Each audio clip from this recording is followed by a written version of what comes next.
नमस्कार, स्वागत है आप सभी का वीके न्यूज में। मैं हूं आपके साथ दीपिका पांडे। चीन की फितरत आप सबको पता ही है, धोखा देना और चालबाजी करना उसकी रग रग में बसा है। अभी भारत और चीन के बीच तवांग में हुई झड़प में चीन ने भारत से पंगा तो ले लिया, लेकिन पंगा लेने से पहले अंजाम की चिंता नहीं की।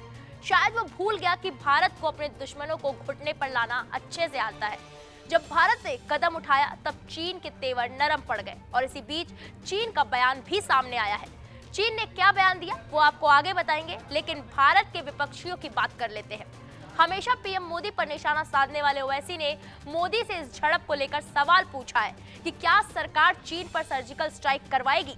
मोदी का सर्जिकल स्ट्राइक वाला एक्शन सिर्फ ओवैसी को ही नहीं पसंद, तमाम विपक्षियों ने ये सवाल किया है कि सर्जिकल स्ट्राइक कब होगी। वहीं इस मामले को लेकर राजनाथ सिंह का भी बयान सामने आया। राजनाथ सिंह ने कहा, चीन ने 9 दिसंबर 2022 को सीमा पर तवांग सेक्टर के यांगत्से एरिया में स्थिति को बदलने का प्रयास किया और भारतीय सेना ने बहादुरी से चीन के इस प्रयास को रोका। भारतीय सेना ने पीएलए ट्रूप को उनकी पोस्ट पर वापस जाने के लिए मजबूर कर दिया। इस झड़प में भारत और चीन के कुछ सैनिकों को चोटें आई हैं, लेकिन कोई गंभीर रूप से घायल नहीं है।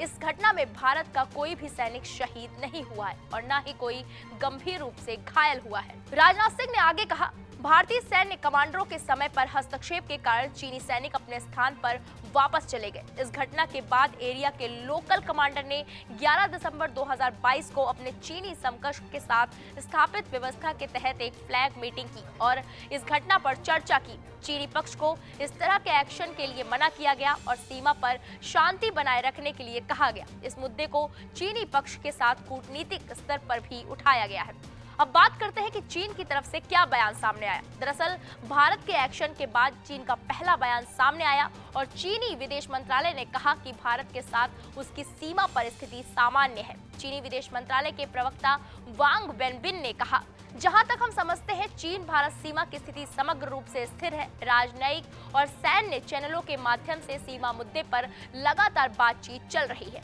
जो चीन एलएसी को लेकर इतना बौखलाया रहता है कि बिना कुछ सोचे समझे भारत से पंगा लेने पहुंच जाता है, उस चीन के नरम तेवर पर आपकी क्या राय है, हमें कमेंट करके जरूर बताएं। देश दुनिया की तमाम बड़ी खबरों के लिए आप देखते रहें वीके न्यूज। नमस्कार।